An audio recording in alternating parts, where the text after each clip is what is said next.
You are never too old to set another goal or to dream a new dream. C.S. Lewis.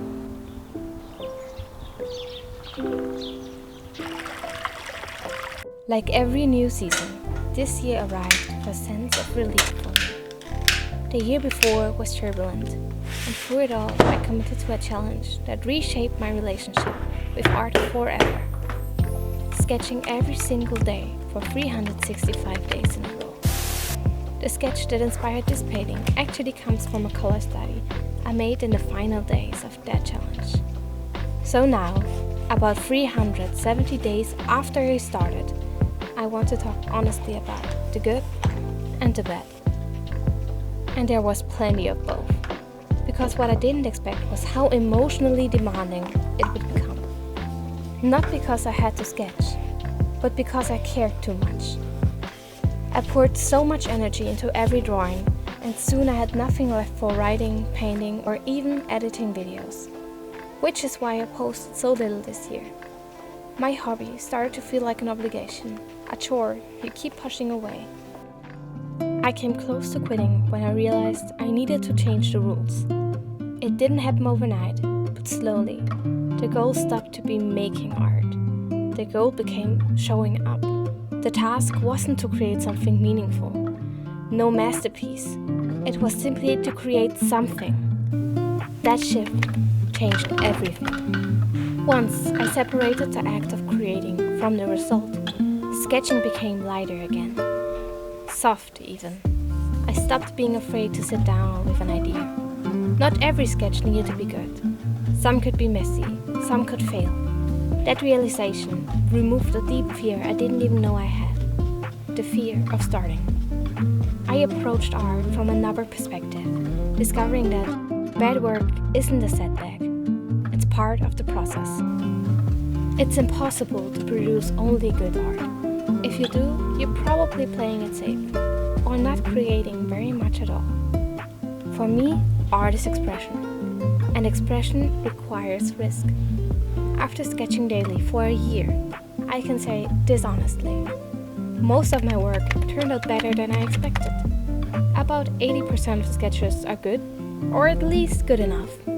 Around 10% are genuinely bad, like bad. And the remaining 10, I absolutely love them. Those best sketches would not exist without the bad ones. Yes, bad art humbles you, but it's also the stepping stone to real growth. I gave myself permission to explore without pressure. Along the way I learned things about myself I might never have discovered otherwise. I found my love for cooler color palettes, pinks, blues, violets, greens, and started embracing messier tools like oil pastels and markers. They smudge, they resist control, and maybe that's exactly why I love them. Trying new styles and tools without overthinking forced me to let go of precision, work faster, and loosen up. That shift alone reshaped how I approach my art, entirely and permanently. When I started studying portraits, a mediocre sketch took about 40 minutes. By the end of my 100 heads challenge, I could finish a solid portrait in under 10, with way more enjoyment. That came from pattern recognition, repetition, and trying different mediums, but also from learning when to stop. Some days, sketching just didn't work. Lines went wrong, nothing felt natural. Before this challenge, I would have erased, adjusted, and fought the sketch until it looked acceptable. But this challenge taught me something better: to let it be. If a sketch didn't come together in 15 minutes, forcing it for another half hour rarely helped. So I stopped. I put the pen down and tried again the next day. That felt like freedom. To catch an idea and bring it down to paper fast and messy is better than to never lift the pen at all.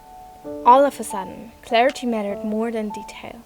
By focusing on the essential shapes and features, I pushed back against perfectionism without even trying. I'm proud of so many sketches, not because they're masterpieces, but because I made them. And with every mediocre sketch, I got better, my hand steadier, and it didn't matter what I sketched. Faces, hands, animals. Everything broke down into simple shapes. A head became a circle. A hand became a rectangle and a triangle. A cat became a blob with ears. I couldn't see this progress while it was happening, but looking back, every sketch, even the bad ones, pushed me forward. Because growth doesn't come from perfection. It comes from repetition and risk. Despite all of this, I will not repeat this challenge this year. As someone who enjoys many creative outlets, writing, painting, crafting, this kind of commitment drained me too deeply.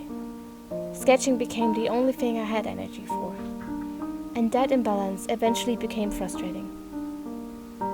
If you're multi-passionate, this challenge can easily lead to burnout, unless you approach it very gently. And if a challenge ever starts harming your mental health, stop.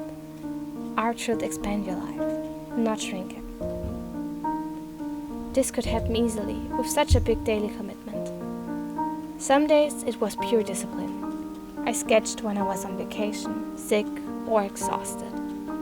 Sometimes it was painfully boring and repetitive. And yet, skipping a day wasn't an option for me, because I know myself. One skip day would have become many.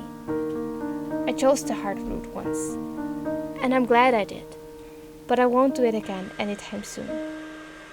That discipline may have built my confidence, but it came at a price.